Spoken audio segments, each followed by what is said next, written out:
हमारे भारत सरकार के कृषि राज्य मंत्री आदरणीय भागीरथ चौधरी जी, हरियाणा के माननीय कृषि मंत्री श्री श्याम सिंह राणा जी, आसाम के कृषि मंत्री श्री पीयूष हजारिका जी, अरुणाचल प्रदेश के कृषि मंत्री ग्रेबियल डेनवांग बांगसू जी, नागालैंड के माननीय कृषि मंत्री श्री महाथुंग यंथन जी, सचिव भारत सरकार कृषि आतिश चंद्रा जी, यहां उपस्थित सभी मित्रों, कृषि आप सब जानते हैं राज्य का विषय है। भारत सरकार सहयोग करती है आपको, और अगर हमको उपलब्धियां हासिल करनी है तो राज्य में ही हासिल करनी होगी। और अभी जब हम दोनों प्रेजेंटेशन देख रहे थे तो हमने देखा कि एक ही जैसी परिस्थिति वाले दो राज्यों में परिणाम अलग अलग है। जिन खोजा तिन पाइयां गहरे पानी बैठ, जहां कोशिश गंभीरता से हुई वहां हमने सफलता प्राप्त की, लक्ष्यों को प्राप्त किया। एग्रीस्टैक में ही हमने देखा कई राज्य ऐसे जो टारगेट उन्होंने तय किया था 100% से भी ज्यादा अचीव करके दिखाया, और कुछ राज्य ऐसे पूछताछ में ये बात सामने भी आई थी कि वो उपलब्धि हासिल नहीं कर पाए क्योंकि प्रयत्न नहीं किया, और कोई कारण नहीं है। सचमुच में विपरीत परिस्थितियां हो, बाढ़, सूखा, तो समझ में आता है थोड़ा परिणाम पे असर आ सकता है। लेकिन मेरा पहला आग्रह यही है कि आप करेंगे तो होगा। अब ये फार्मर आईडी बनाने के काम है। मैं दावे के साथ कह सकता हूं कि अगर आप ठान लें तो 1 महीने के अंदर सब सैचुरेट कर सकते हैं, कोई बड़ी बात थोड़ी है। आपको अलग अलग शिविर लगाने के लिए 15,000 रुपए की राशि दी जा रही है, फार्मर आईडी बनाने के लिए पैसा दिया जा रहा है।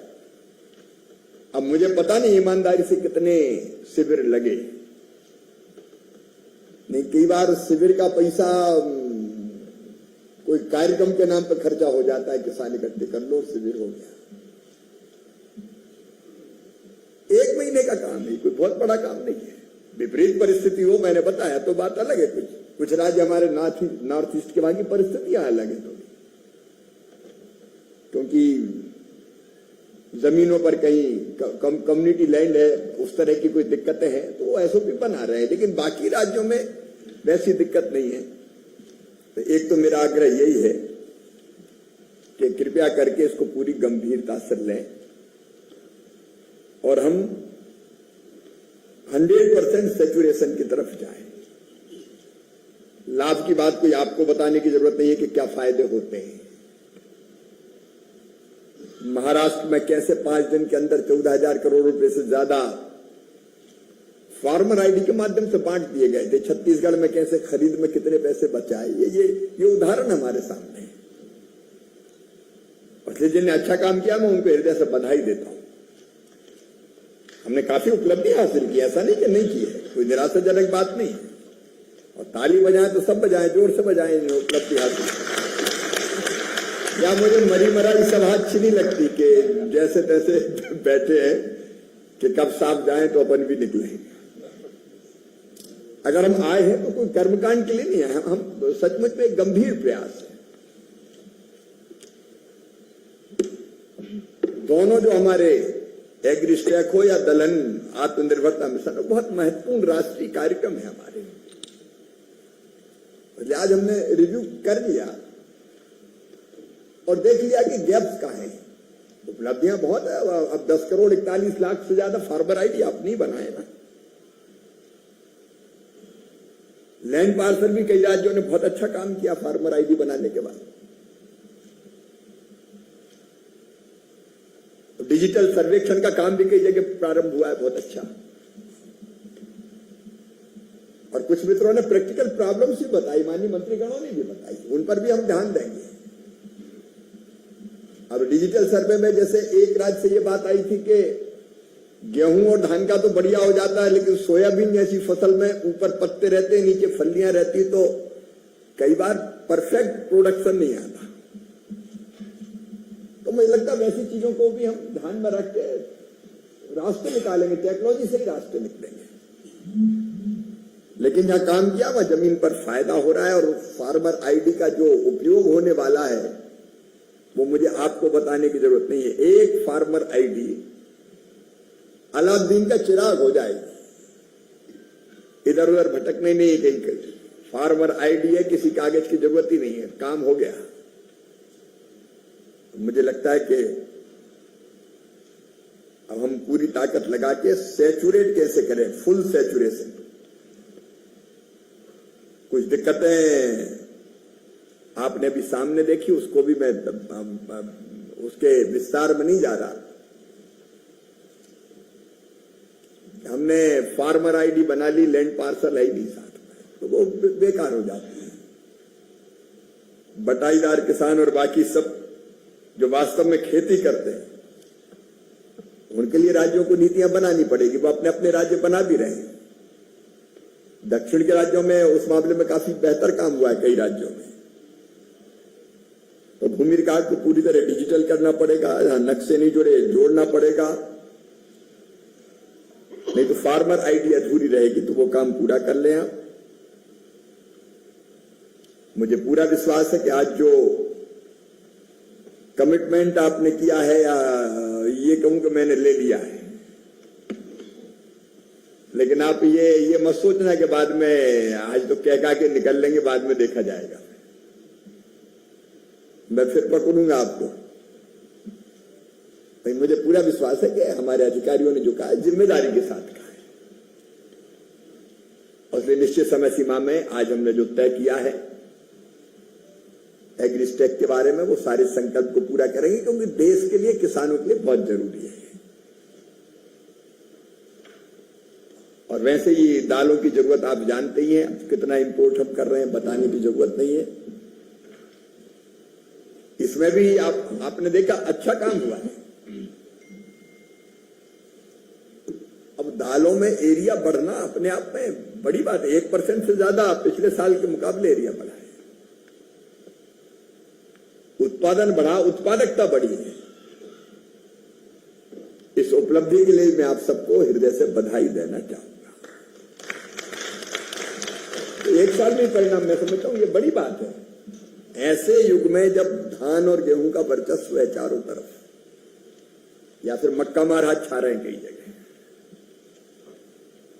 दालों का इलाका इन फसलों के कारण संकट में आया, लेकिन हमने मिशन प्रारंभ किया, थोड़ा परिश्रम किया, फोकस किया, तो हमने पहले साल में उपलब्धियां हासिल करना प्रारंभ कर दी। लेकिन जहां फोकस नहीं था वहां हम नहीं कर पाए। अब हमने देखा है राज्य और राज्य में उत्पादकता में अंतर है, राज्य के जिलों में उत्पादकता में अंतर है। और अभी आपने कहा कि मूल तो है, अगर उत्पादन बढ़ाना तो सीड चाहिए, बीज चाहिए। अब ब्रीडर सीड हो चाहे सर्टिफाइड सीड हो, अगर हम लिफ्ट ही नहीं करेंगे, उठाएंगे ही नहीं, तो किसान के पास पहुंचेगा कैसे? इसलिए बीज समय पर उठे। अब मिनी किट के तो कई जगह उदाहरण मिलते हैं कि जब बोनी पूरी हो गई तब बांटने पहुंचते हैं, तो वो खेत में नहीं बोते, दाल बना के खा जाते हैं। इसलिए समय पर मैं ये नहीं कह रहा कि पूरा ये हो रहा है, मैं तो कुछ उदाहरण दे रहा हूं। लेट हो जाते तो फिर परिणाम नहीं आते। तो बीज उठे, समय पर पहुंचे, मिनी किट भी समय पर बटे। अब डेमोन्स्ट्रेशन के प्लाट में हमको दिक्कत क्या है? 10,000 रुपया दलहन मिशन के अंतर्गत मिल रहा है, कोई इनकार नहीं करेगा। लेकिन कुछ जगह वो टारगेट हम पूरे नहीं कर पाए। कुछ राज्यों ने बहुत अच्छा किया, और एक बार अगर अच्छा प्रदर्शन का प्लाट हमने लगा दिया तो किसान देख के फिर कर पाए कि चलो इसके यहाँ बहुत अच्छा पैदा हुआ, मैं भी अब करूंगा। बाकी जो व्यवस्थाएं हैं योजना के अंतर्गत बताने की मुझे आवश्यकता नहीं है। संजय ने प्रेजेंटेशन में पूरा विस्तार से बताया है। तो उन लक्ष्यों को देखो, ये तो आम के आम और गुठलियों के दाम है। दाल की दाल मिलती है और नाइट्रोजन फिक्सेशन का काम अपने आप हो जाता है, तो खाद बचता है हमारा। धरती का स्वास्थ्य सुधरता है। और इसलिए जो राज्य अब उतना फोकस नहीं कर पा रहे, मुझे लगता है कि उसको अब फोकस हमको करना चाहिए। और जो लक्ष्य हमने तय किया वो व्यवहारिक है। अब प्रोसेसिंग के लिए दाल मिल में क्या दिक्कत है, मुझे समझ में नहीं आता। हम उतना ध्यान नहीं दे पा रहे, इसलिए नहीं हो रहा। तो ये तो बीज से लेके, कृषि पद्धति से लेके, प्रोसेसिंग से लेके और मार्केट तक की व्यवस्था है। तुअर, मसूर, उड़द 100% ही खरीदना है। आज आपको इसलिए कष्ट दिया कि इन सब कामों को एकदम फोकस्ड अप्रोच रखते हुए आप पूरा करें।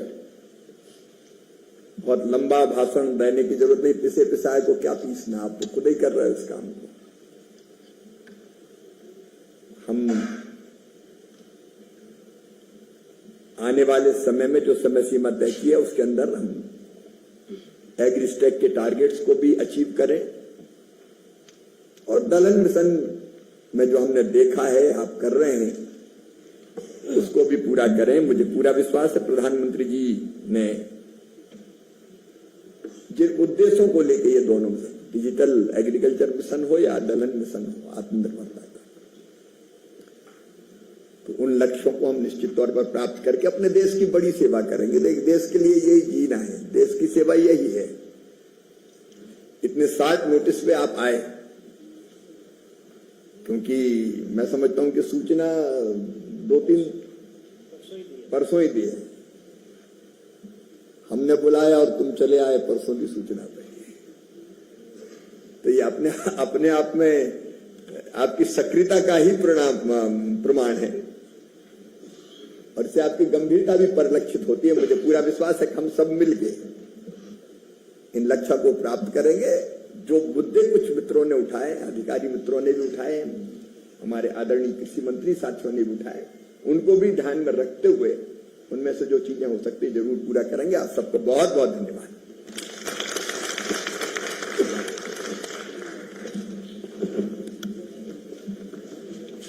बहुत बहुत धन्यवाद सर। और मैं आप सभी से निवेदन करूंगी कृपया अपने स्थान पर खड़े हो जाएं राष्ट्रगान के लिए। जन गण मन अधिनायक जय